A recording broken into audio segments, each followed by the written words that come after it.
Mga kaibigan, huwag niyo pong kaligtaan na ika nga po panoorin to. Panoorin po natin na ko, matutuklasan natin ang pagharang at ika nga po yung mga dahilan kung bakit hindi may impeach si Sara Duterte. Very good question. Ano yung very good answer, sir? Ano sagot, sir? Ano sagot, sir? Hindi siya mai-impeach. Hindi makukuha yung kailang number.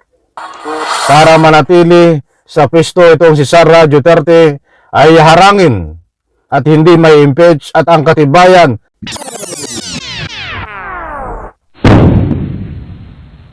Alright, welcome back to my YouTube channel. I'm Andy's Vlog. Nako, mainit-init pa. Mga kaibigan, latest update tungkol dito kay Sara Duterte. Mananatili sa pwesto si Sara Duterte, hindi mapapatalsik sa pamamagitan ng impeachment sapagkat hinarang na. Nako, ay matindi ho ito. Sino ang humarang para hindi mapatalsik sa pwesto bilang Vice Presidente? Itong si Sara Duterte. Matindi ho ito. Talagang ginagawa ho ang lahat para lang mapagtakpan, para lang hindi masipa at mapatalsik sa pwesto. Itong si Sara Duterte ay natuklasan na hindi na may impeach at hindi na mahatulan diyan po sa Senado para na sa ganon ay tuluyan ng sipain, paalisin, palayasin sa pwesto itong si Sara Duterte. Huwag po kayong alis, mga mahal kong taga-subaybay. Huwag niyo pong kaligtaan, panoorin, pakinggan ang ibabahagi ko po sa inyo. Naku po, ay hindi ko alam kung ano ang inyong ibibigay na public opinion dito.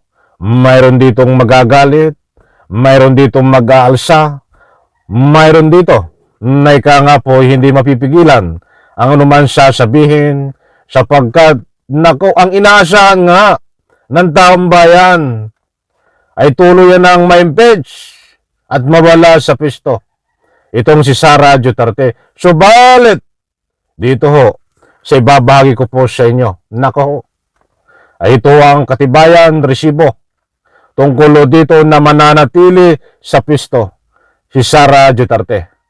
Ako'y sabik na sabik ng ibahagi po sa inyo. Kaya kapag may pagkakataon po kayo, patapusin, panoorin ang vlog na ito. Nako, napakarami ninyong matutuklasan. Mga kaibigan, ito ho, shout out po sa lahat. Maraming salamat. To. Sir, while you are expecting, sir, for the worst doon sa impeachment, di ba parang kahit pa paano 16 votes yung kailangan sa Senate para ma-impeach si BP? Do you think may number kahit alam naman natin may objective yung mga senador? Do you think at this time may number? Kasi di ba nung nagpalit ng leadership, kayo yung nag-game changer doon sa kayong tatlo yung nagdagdag doon sa numbers? Do you think may number yung impeachment? Mga kaibigan, huwag niyo pong kaligtaan na ika nga po panoorin to. Panoorin po natin na ko, matutuklasan natin ang pagharang at ika nga po yung mga dahilan kung bakit hindi may impeach si Sara Duterte. Will it matter? Will it matter? Yung pagiging game changer natin? Sa, Tatlo kayo, tapos madaming ano. So, hindi?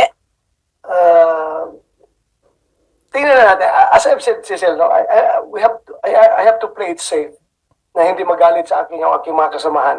Kahit alam ko na kung sino-sino sila at ano yung nakikita kong laman ng kanilang puso, ay ayaw ko rin magsalita para sa kanila. Baka magalit sila sa akin.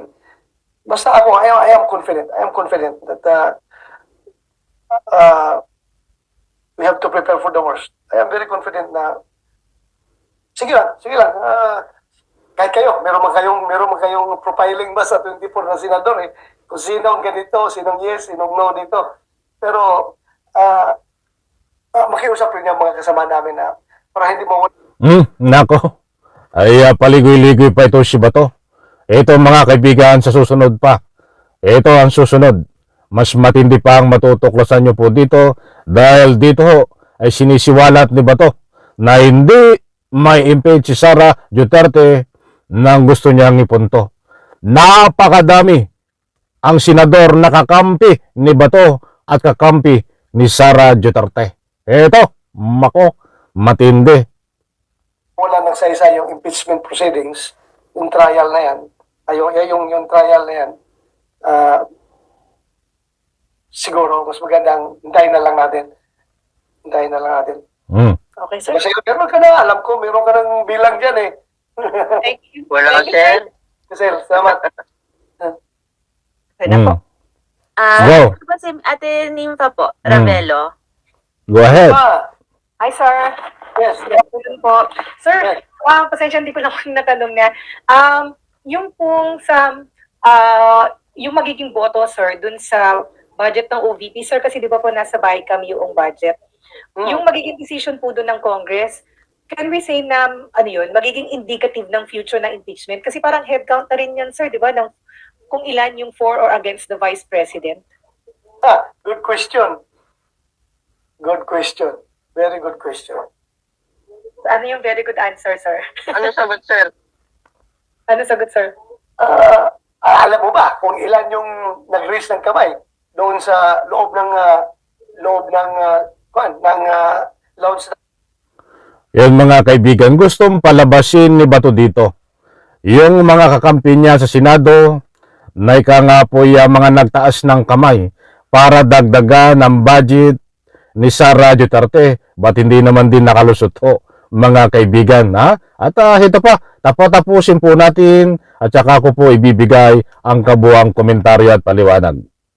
Namin, nung tinanong kami na kung sinong gustong dagdagan yung pundo ng UBP. Alam mo kung ilang numbers yun?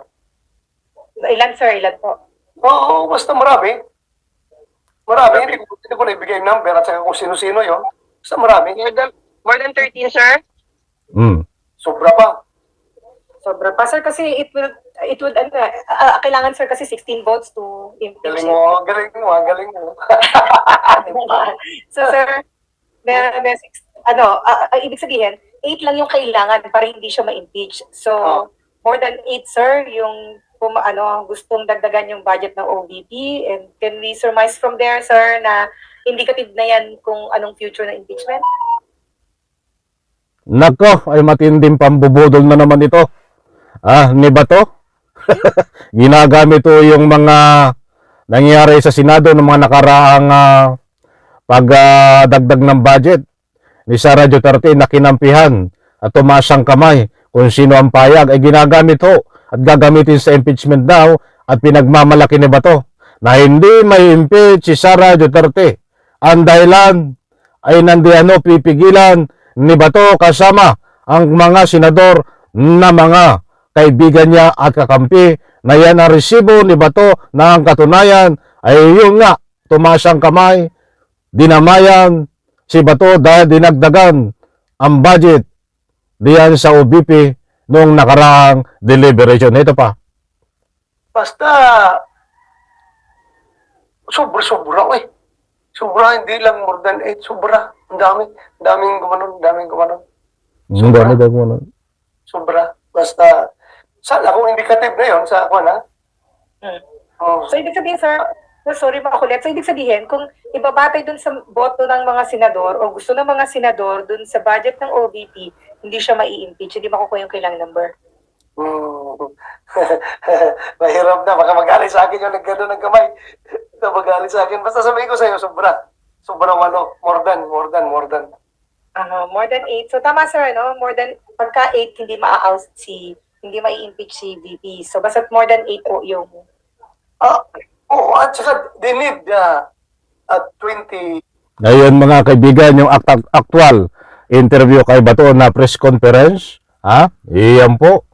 Pinagmamalaki yun ni Bato at hinaharang ni Bato at haharangin para hindi ma-impeach at manatili sa pisto. Itong si Sara Duterte at ang batayan nga ni Senador Bato para manatili sa pisto itong si Sara Duterte ay harangin at hindi may impeach at ang katibayan ni Bato ay itong mga kakampi niya sa Senado nung nagdagdag ng budget ay tumaas ang kamay para pumabor at dagdagan ng budget ni Sara Duterte. Naku po, paano ka naging senador? Sa bagay, naging senador ka sa hindi naman, ika nga po'y bugos-bugos, mantakin nyo, ang laki ng pagkakaiba ng deliberation ng budget na ginanap diyan sa Senado para dagdagan ang mga nanakawin na budget nito si Sara Duterte kaysa sa impeachment. Iyan ang itatak mo sa kukuti mo, Senador Bato. Napakalaki ang pagkakaiba. Naku, kukulangin na naman tayo sa oras. Medyo nabitin ako. Bigyan po natin ng part 2 ito. Dahil gusto ko pang bigyan ng anumang komentaryo. Kinulang po tayo sa oras. Ang maliwanag po dito, mga mahal kong taga-subaybay, ay naninindigan at nagyayabang itong si Senador Bato dito sa kanyang actual press conference interview na hindi may impeach itong si Sara Duterte dahil marami siyang kakampi na mga senador dahil may mga resibo siya na pinaghahawakan na dinamayan siya nung nakaraang deliberation ng budget na pumabor para kay Sara Duterte. Nako, ang masasabi ko lang ba to, malaki ang pagkakaiba ng budget deliberation, pagdagdag ng budget para tumaas ang kamay. But dito sa impeachment, bago ka bumoto, ay mayroon kang batayan na ipapaliwanag, ay sa resibo pa lang na piatos. Nagpiki ka na resibo, matibay na ebidensya yan para makonvict si Sara Duterte. Paano mo ba ipapaliwanag yan kapag ikaw, halimbawa Bato, ay tumutol? Nako, pinulan talaga tayo sa oras. Ang dami ko pang dapat sasabihin po. Nabitin ako Muli po, maraming salamat. Pagpalain po tayo lahat. Sabay-sabay po nating i-like ang video na ito. Diyan po sa comment section. Pakisupport po ang aking second YouTube channel, Andy's Vlog. Nandiyan po ang link.